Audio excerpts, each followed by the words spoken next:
Hinduism दोस्तों एक ऐसा रिलीजन है जो हजारों सालों से जीवित है। एक ऐसा ट्रेडिशन जिसने इंडियन सबकॉन्टिनेंट में जन्म लिया और यहां के कल्चर को शेप किया। हिंदुइज्म सिर्फ एक रिलीजन ही नहीं बल्कि मेजॉरिटी ऑफ इंडियंस की इंटेग्रल पहचान भी है। लेकिन दोस्तों हिंदुइज्म एक ऐसा शब्द है जिसे खुद को हिंदू कहने वाले भी अक्सर पूरी तरह नहीं समझते। कोई इसे रिलीजन कहता है तो कोई इसे एक वे ऑफ लाइफ बताता है। आखिर हिंदुइज्म का सही मतलब है क्या? अपनी इस वीडियो में हम इसी सवाल का जवाब जानने की कोशिश करेंगे और समझेंगे कि हिंदुइज्म कैसे वे ऑफ लाइफ की तरह शुरू होकर एक रिलीजन के फॉर्म में डेवलप होता है। दोस्तों हिंदुइज्म दुनिया के सबसे पुराने रिलीजन्स में से एक है।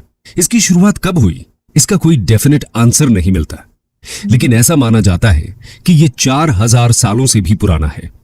आज दुनिया के लगभग हर कोने में हिंदुइज्म को फॉलो करने वाले लोग रहते हैं, जिनमें से 90% इंडिया को बिलोंग करते हैं। फॉलोअर्स के मामले में लगभग 900 मिलियन फॉलोअर्स के साथ हिंदुइज्म क्रिश्चियनिटी और इस्लाम के बाद तीसरा सबसे बड़ा रिलीजन है। इसी के साथ साथ संस्कृत लैंग्वेज एक इंपॉर्टेंट लैंग्वेज जुड़ती है जो इसी के साथ ग्रो हुई और जिसने हिंदुइज्म के बिलीफ सिस्टम्स को स्प्रेड करने में इंपॉर्टेंट योगदान दिया। माना जाता है कि प्रोटो इंडो आर्यन और प्रोटो इंडो यूरोपियन लैंग्वेजेस भी संस्कृत से ही डेवलप होती हैं। आइए सबसे पहले हिंदू शब्द के ओरिजिन को समझते हैं। Origins of the word Hindu. दोस्तों हिंदू शब्द नॉर्दर्न इंडिया में फ्लो होने वाली रिवर इंडस से डिराइव हुआ है। एंशिएंट टाइम्स में इस रिवर को सिंधु नाम से जाना जाता था, लेकिन जब पर्शियंस का माइग्रेशन इंडिया में होता है तो वो इसे हिंदू कहते हैं और यहाँ के लैंड को हिंदुस्तान और रहने वाले लोगों को हिंदूज का नाम देते हैं। इस तरह हिंदू शब्द को पहली बार 6th सेंचुरी BCE में पर्शियंस ने यूज किया था। उस समय हिंदुइज्म शब्द एक कल्चरल से ज्यादा जियोग्राफिकल लेबल हुआ करता था। आगे चलकर इसे हिंदूज की रिलीजियस प्रैक्टिसेस को डिस्क्राइब करने के लिए यूज किया जाने लगा। रिलीजियस बिलीफ्स को डिफाइन करते हुए हिंदुइज्म शब्द का रेफरेंस पहली बार 7th सेंचुरी CE के एक Chinese text record of the western regions by Xuanzang में मिलता है। लेकिन ऐसा भी माना जाता है कि रिलीजियस प्रैक्टिसेस और बिलीफ्स को डिस्क्राइब करने के लिए इंग्लिश टर्म हिंदुइज्म का यूज इतना पुराना भी नहीं है। कहा जाता है कि इसे पहली बार 1816-17 में राजा राम मोहन रॉय ने यूज करना शुरू किया था। इसके बाद 1830 के अराउंड ब्रिटिश कॉलोनियलिज्म को अपोज करने और खुद को बाकी रिलीजियस ग्रुप से अलग दिखाने के लिए इंडियंस ने हिंदुइज्म को अपना रिलीजन बताना शुरू कर दिया था। ये वही समय था जब हिंदुस्तानी अपनी आइडेंटिटी के लिए सोल सर्चिंग कर रहे थे। ये तो बात हुई हिंदू और हिंदुइज्म शब्द के ओरिजिन की, लेकिन शब्द यानी कि टर्म तो बाद में आया था। इससे जुड़े बिलीफ्स और प्रैक्टिसेस का ओरिजिन और भी पुराना है। How did Hinduism start? दोस्तों क्रिश्चियनिटी और इस्लाम की तरह हिंदुइज्म का कोई सिंगल फाउंडर नहीं है और इसका ओरिजिन रिकॉर्डेड हिस्ट्री से भी पुराना समझा जाता है। हिंदूज अपने रिलीजन के लिए सनातन धर्म टर्म यूज करते हैं, जिसका मतलब है इटर्नल फेथ, यानी कि ऐसा धर्म जो हमेशा से है। इंडस वैली सिविलाइजेशन में कुछ ऐसे एविडेंस मिले हैं जो या तो हिंदुइज्म का पार्ट है या उसे इन्फ्लुएंस करते हैं। उदाहरण के तौर पर यहां मिलने वाली proto Shiva seal, mother goddess को रिप्रेजेंट करने वाली टेराकोटा फिगरिन्स, स्वास्तिकास, लिंगास, सेक्रेड एनिमल्स की इमेजेस एटसेट्रा आज हिंदुइज्म का एक पार्ट है। इसलिए यह माना जाता है कि किसी न किसी फॉर्म में हिंदुइज्म उस समय से एग्जिस्ट कर रहा था। ऑर्गेनाइज्ड तौर पर हिंदुइज्म की शुरुआत वैदिक कल्चर से मानी जाती है, क्योंकि इसी समय हिंदूज के सीक्रेट टेक्स्ट्स वेदास का ओरिजिन हुआ था। यानी कि हिंदुइज्म का फर्स्ट लिटरेरी एविडेंस हमें वैदिक पीरियड में मिलता है। चलिए ये तो समझ में आ गया कि हिंदुइज्म का ना तो कोई फाउंडर था और ना ही कोई डेफिनेट डेट है इसकी शुरुआत की। लेकिन कुछ कोर बिलीफ्स हैं जो हिंदुइज्म को डिफाइन कर सकते हैं। आइए जानते हैं कोर बिलीफ्स। दोस्तों हिंदुइज्म एक ऑर्गेनाइज्ड रिलीजन नहीं है और किसी सिंगल सिस्टमैटिक अप्रोच से इसके वैल्यू सिस्टम को नहीं समझा जा सकता, और ना ही 10 कमांडमेंट्स की तरह हिंदूज के पास कोई सिंपल सेट ऑफ रूल्स हैं। हिंदुइज्म के बिलीफ्स अक्सर लोकल, रीजनल, कास्ट और कम्युनिटी ड्रिवन प्रैक्टिसेस से इन्फ्लुएंस होते हैं। लेकिन फिर भी कुछ ऐसे बिलीफ्स हैं जो सभी वेरिएशंस में कॉमन कहे जा सकते हैं। इन्हें ही हम कोर बिलीफ्स कह रहे हैं। इसमें सबसे पहले आता है एक सुप्रीम बीइंग में विश्वास, जिसे हिंदुइज्म में ब्राह्मण कहा गया है। इसके अलावा कॉन्सेप्ट ऑफ कर्मा, सोल यानी कि आत्मा, रीइंकार्नेशन यानी पुनर्जन्म और मोक्ष हिंदुइज्म के सेंट्रल बिलीफ सिस्टम का पार्ट ऐसे ही है। है। सोल या आत्मा का कॉन्सेप्ट कहता है कि सभी लिविंग क्रीचर्स में आत्मा होती है जो कि ईश्वर का ही अंश होती है। कर्म का कॉन्सेप्ट हिंदुइज्म में बहुत ही इंपॉर्टेंट है। वो इसके दोबारा अनुसार पलट गया। लोगों के एक्शंस ही उनकी प्रेजेंट लाइफ और फ्यूचर लाइफ को डिटरमिन करते हैं। हिंदुइज्म में लाइफ के 4 मेन एम्स बताए गए हैं: धर्म, अर्थ, काम और मोक्ष। मोक्ष की प्राप्ति के बाद साइकिल ऑफ बर्थ्स का एंड हो जाता है और आत्मन सुप्रीम सोल में मिल जाती है। योग, जिसका अर्थ है यूनियन विद गॉड, भी हिंदुइज्म का एक इंपॉर्टेंट पार्ट है। लोगों को दुनिया भर में हिंदुइज्म का पता हो ना हो, पर योग का जरूर पता होता है। 2015 से जब से हर साल इंटरनेशनल योगा डे 21 जून को मनाया जाता है, तब से ये और फेमस हुआ है और लोगों को इसके real world benefits for physical, mental and spiritual wellbeing भी समझ आ रहे हैं। आइए अब हिंदुइज्म के मेजर गॉड्स और सीक्रेट टेक्स्ट्स की बात करते हैं। Major gods, secret texts and different sects. दोस्तों, हिंदू वैसे तो एक सुप्रीम बीइंग में विश्वास करते हैं। सुप्रीम बीइंग यानी कि ब्राह्मण का कॉन्सेप्ट एक फॉर्मलेस गॉड, अल्टीमेट रियलिटी या ओमनी प्रेजेंट एनर्जी की तरह है। इसी के साथ साथ हिंदुइज्म में कहा गया है कि इसके अलग अलग रूप हो सकते हैं। यहीं से पॉलीथीइज्म का कॉन्सेप्ट आता है। हिंदुइज्म के अनुसार सब कुछ ईश्वर का ही एक अंश है और ये फॉर्म्स एंड अवतार्स मनुष्यों का भला करने के लिए लिए जाते हैं। इसी के साथ साथ हिंदू नेचर वर्शिप भी करते हैं। हिंदुइज्म में प्लांट्स से लेकर एनिमल्स तक सबकी पूजा होती है। नेचर वर्शिप करने के पीछे साइंटिफिक रीजंस भी हैं, जैसे कि हिंदुइज्म में बैनियन ट्री की वर्शिप का कॉन्सेप्ट है और हम सभी जानते हैं कि ये ट्री 24 घंटे ऑक्सीजन देता है। यानी कि हिंदुइज्म के फॉलोअर्स भी इस ट्री की इंपॉर्टेंस को जरूर समझते थे। इसी तरह मेडिसिनल वैल्यू वाले तुलसी प्लांट, आंवला यानी कि इंडियन गूसबेरी जैसे ट्रीज को भी पूजा जाता है। कोरोना के समय जब विटामिन सी को अच्छे से लेने की सलाह दी गई, तब हम सब ने आंवला का सेवन और शुरू कर दिया। आयुर्वेद इसे सुपर फूड बुलाता है और हमें हर रोज इसे लेने की सलाह भी देता है। इसके अलावा वैदिक पीरियड में जहां इंद्र को मेजर गॉड की तरह पूजा जाता था, वहीं लेटर पीरियड में ट्रिनिटी का कॉन्सेप्ट डेवलप होता है।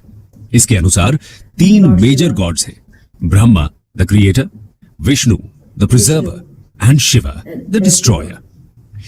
हिंदुइज्म में फेमिनिन एनर्जी को भी वर्शिप किया जाता है। इसे गॉडेस शक्ति माना गया है और किसी दूसरे मेजर रिलीजन में गॉड को फेमिनिन फॉर्म में वर्शिप करने का कॉन्सेप्ट नहीं दिखता। इसके अलावा मल्टीपल गॉड्स एंड गॉडेसेस हैं जिन्हें अलग अलग एट्रीब्यूट से जोड़ा जाता है, जैसे कि लॉर्ड गणेशा को रिमूवर ऑफ ऑब्स्टिकल्स यानी कि विघ्नहर्ता कहा गया है, तो देवी सरस्वती को गॉडेस ऑफ नॉलेज। जिस तरह हिंदुइज्म का कोई सिंगल फाउंडर नहीं है, ठीक उसी तरह बाइबल या कुरान के जैसे कोई सिंगल बुक भी हिंदुइज्म को रिप्रेजेंट नहीं करती, बल्कि मल्टीपल टेक्स्ट्स हैं जो हिंदुइज्म में सीक्रेट माने गए हैं। इसमें सबसे पुराने हैं 4 वेदास: ऋग्वेद, यजुर्वेद, सामवेद और अथर्ववेद। हिंदू मान्यता के अनुसार वेदास इटर्नल ट्रूथ को रिप्रेजेंट करते हैं और खुद ईश्वर ने इन्हें सेजेस यानी ऋषिज को रिवील किया था। इसके अलावा उपनिषद्स, पुराणास, एपिक्स, रामायण एंड महाभारत और भागवत गीता हिंदूज की मेजर होली बुक्स हैं। बाकी रिलीजन्स की तरह हिंदूज के भी डिफरेंट सेक्ट्स देखने को मिलते हैं। इसमें 4 मेजर सेक्ट्स हैं: वैष्णव, शैव, शक्त और स्मर्तस। वैष्णव लॉर्ड विष्णु को वर्शिप करते हैं, शैव लॉर्ड शिवा को और शक्त देवी शक्ति को। वहीं स्मर्ता ट्रेडिशन में 5 डेटीज को एक सुप्रीम बीइंग का पार्ट मानकर वर्शिप किया जाता है। इनके अलावा और भी बहुत सारे सेक्ट्स और सब सेक्ट्स हिंदुइज्म का पार्ट है। हिंदुइज्म में मल्टीपल सेक्ट्स का डेवलपमेंट तो हुआ है, लेकिन बड़ी बात यह है कि इनके डेवलपमेंट में कोई हिंसा यानी वायलेंस देखने को नहीं मिलती। सभी सेक्ट्स एक दूसरे के साथ पीसफुली कोएग्जिस्ट करते आए हैं। इसकी बड़ी वजह यह है कि सभी हिंदू सेक्ट्स के कोर बिलीफ्स सेम ही है और फिलोसॉफिकल बेसिस पर ये एक दूसरे को काउंटर नहीं करते। एक दूसरे के एग्जिस्टेंस को सेक्ट्स रेडिली एक्सेप्ट करते हैं, क्योंकि टॉलरेंस हिंदुइज्म का एक कोर बिलीफ है। ये तो बात हुई हिंदूज के रिलीजियस बिलीफ्स, उनके गॉड्स और मेजर टेक्स्ट्स की। अब हिंदुइज्म के साथ इवॉल्व हुए सोशल सिस्टम के बारे में बात करते हैं। Evolution of Hindu social systems. दोस्तों, हिंदुइज्म में सोशल ऑर्डर की फाउंडेशन वर्ण सिस्टम से बनती है। वर्ण सिस्टम का ओरिजिन ऋग्वेद के पुरुष सूक्त में मिलता है। इसके अनुसार सोसाइटी को 4 वर्णास में डिवाइड किया गया है: ब्राह्मण्स, क्षत्रियस, वैश्यस और शूद्रस। ये डिवीजन कर्म के बेसिस पर किया गया था, जिसमें इंटेलेक्चुअल और स्पिरिचुअल एक्टिविटीज में काम करने वालों को ब्राह्मण कहा गया, पब्लिक को प्रोटेक्ट करने वाले यानी कि वॉरियर क्लास को क्षत्रियस, स्किलफुल प्रोड्यूसर्स को वैश्यस की कैटेगरी में रखा गया और अनस्किल्ड लेबरर्स को शूद्रस बोला गया। लेकिन आगे जाकर यह सिस्टम रिजिड होने लगा और बर्थ के बेसिस पर डिवीजन शुरू हो गया। इसके अलावा बहुत सी क्लासेस को वर्ण सिस्टम से बाहर रखा जाने लगा और उन्हें अनटचेबल्स मान लिया गया। इन्हें केवल मीनियल जॉब्स करने की अनुमति दी जाती थी। उसके बाद वर्णस में भी सब डिविजन होने लगे और कास्ट सिस्टम यानी कि जातीज का डेवलपमेंट शुरू हो गया था, जिसकी वजह से सोशल सिस्टम बहुत ही कॉम्प्लेक्स हो गया। इसके साथ ही लोअर वर्णस और अनटचेबल्स के साथ इनइक्वालिटी का बिहेवियर किया जाने लगा। इन सब इविल प्रैक्टिसेस ने सोसाइटल फैब्रिक को कमजोर कर दिया। सभी वर्णास के लिए अलग अलग सोशल रूल्स के साथ ही डिफरेंट रिलीजियस रिचुअल्स भी प्रिस्क्राइब कर दिए गए थे। इसकी वजह से हिंदुइज्म एक कॉम्प्लेक्स सोशल ऑर्डर नजर आने लगा था। इस कॉम्प्लेक्सिटी की वजह से ही 6th सेंचुरी बीसी में बुद्धिज्म और जैनिज्म जैसे डिफरेंट रिलीजियस ट्रेडिशंस पॉपुलर होने लगते हैं। एक वक्त पर बुद्धिज्म और जैनिज्म का दबदबा पूरे इंडियन सब कॉन्टिनेंट में हो जाता है और हिंदुइज्म कुछ हद तक डिक्लाइन होता दिखता है। लेकिन एक बार फिर हिंदुइज्म को रिवाइव करने का काम भी शुरू होता है। Revival and reform in Hinduism. दोस्तों, इतना पुराना रिलीजन होने के बाद भी हिंदुइज्म आज तक सरवाइव कर रहा है। इसकी एक बड़ी वजह यह है कि समय समय पर हिंदुइज्म में रिफॉर्म्स लाए गए और इसे रिवाइव किया जाता रहा। फिर चाहे वो 7th से 8th सेंचुरी के बीच शुरू हुए साउथ इंडियन भक्ति मूवमेंट के द्वारा किया गया हो या फिर अलग अलग आचार्यस के द्वारा। भक्ति मूवमेंट के दौरान अलवर्स और नायनार सेंट्स ने रिजिड कास्ट सिस्टम को चैलेंज किया। साथ ही रिचुअल्स और रिलीजियस प्रैक्टिसेस को भी सिंप्लीफाई करने का काम किया। उनके प्रयासों से ही हिंदुइज्म, बुद्धिज्म और जैनिज्म से मिल रहे चैलेंजेस को मात दे पाता है। इतना ही नहीं, हिंदुइज्म समय के साथ लोकल कल्ट्स और डेटीज को भी अब्सॉर्ब कर लेता है। फिर बात चाहे नागा कल्ट की हो, यक्ष यक्षिणी कल्ट की या फेमस जगन्नाथपुरी की, जिन्हें ट्राइबल डेटी माना जाता है, धीरे धीरे सब हिंदू पैंथियन का हिस्सा बन जाते हैं। यहां तक कि बुद्ध को भी विष्णु का एक अवतार बताया जाता है। यह स्ट्रैटेजी भी हिंदुइज्म के सर्वाइवल में इंपॉर्टेंट रोल प्ले करती है। हिंदुइज्म को रिवाइव करने की बात हो और आदि शंकराचार्य का नाम ना आए, ऐसा तो हो ही नहीं सकता। शंकराचार्य ने 8th सेंचुरी एडी में हिंदुइज्म को रीऑर्गेनाइज और रिफॉर्म करने का काम किया।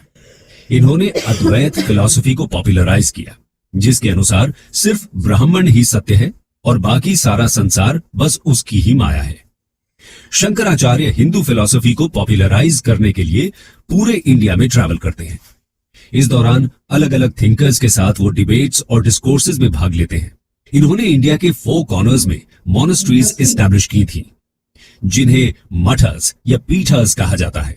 श्रृंगेरी में शारदा पीठ, द्वारका में कलिका पीठ, बद्रिकाश्रम में ज्योति पीठ और जगन्नाथपुरी में गोवर्धन पीठ की स्थापना की गई। इन्हें हिंदुइज्म के 4 धाम कहा जाता है। इस तरह उन्होंने जियोग्राफिकली भी हिंदुइज्म के फॉलोअर्स को जोड़ दिया था। इन्होंने पंचायतन फॉर्म ऑफ वर्शिप को भी पॉपुलराइज किया, जिसमें 5 डेटीज गणेश, शिव, विष्णु, सूर्य और देवी की एक साथ पूजा की जाती है। इसमें कहा गया है कि ये सभी सुप्रीम बीइंग यानी कि ब्राह्मण के ही अलग अलग फॉर्म्स हैं। इस तरह शंकराचार्य ने डिफरेंट सेक्ट्स को भी यूनाइट किया। इसके अलावा हिंदू स्क्रिप्चर्स को भी इन्होंने सिंप्लीफाई किया। शंकराचार्य ने वेदास, उपनिषद्स, पुराणास जैसे रिलीजियस टेक्स्ट पर कमेंट्रीज लिखकर इनकी टीचिंग्स को एक बार फिर से जीवित करने का काम किया था। शंकराचार्य के बाद रामानुजा, माधवाचार्य जैसे सेंट्स ने भी हिंदुइज्म को रिफॉर्म करने में अपना योगदान दिया। इसके बाद मेडिवल पीरियड में जब इस्लाम ने हिंदुइज्म को चैलेंज करना शुरू किया, तो निर्गुण और सगुण भक्ति सेंट्स ने हिंदुइज्म को पॉपुलर बनाए रखा। इसमें रामानंद, कबीर, नानक, मीराबाई, तुलसीदास जैसे सेंट्स का योगदान रहता है। अगर मॉडर्न पीरियड की बात करें तो राजा राम मोहन रॉय, स्वामी दयानंद सरस्वती और स्वामी विवेकानंद जैसे रिफॉर्मर्स ने हिंदू ग्लोरी को एक बार फिर से रिवाइव किया था। 19th सेंचुरी में इन सोशल रिलीजियस रिफॉर्मर्स की वजह से क्रिश्चियन मिशनरीज हिंदूज को कन्वर्ट करने में बहुत ज्यादा सफल नहीं रहते। जिस तरह की सफलता इन्हें अफ्रीका या दूसरी कॉलोनीज में मिली थी, इंडिया में वैसी सफलता देखने को नहीं मिलती। स्वामी विवेकानंद ने 1893 में शिकागो में ऑर्गेनाइज्ड वर्ल्ड रिलीजियस कॉन्फ्रेंस में जाकर वर्ल्ड स्टेज पर हिंदुइज्म की फिलॉसफी को पॉपुलराइज किया। स्वामी जी की स्पीच पर कमेंट करते हुए एक अमेरिकन न्यूज़पेपर ने लिखा था कि ऐसे रिच रिलीजियस ट्रेडिशन वाले देश में क्रिश्चियन मिशनरीज को भेजने की क्या जरूरत है। इस तरह रेगुलर इंटरवल्स पर हिंदुइज्म में रिफॉर्म मूवमेंट्स होते रहे हैं। हिंदू फिलॉसफी में कहा भी गया है कि जब जब धर्म संकट में आता है तब तब उसकी रक्षा के लिए खुद ईश्वर अवतार लेते हैं। इसलिए ये रिफॉर्म मूवमेंट्स हिंदू फिलॉसफी द्वारा भी जस्टिफाई किए जा सकते हैं। हिंदुइज्म इटर्नल रहा है क्योंकि ये स्टैटिक नहीं है और इसमें खुद को नया बनाने की एबिलिटी भी दिखती है। अथर्ववेद में सनातन वर्ड का एक्सप्लेनेशन भी कुछ इसी तरह है।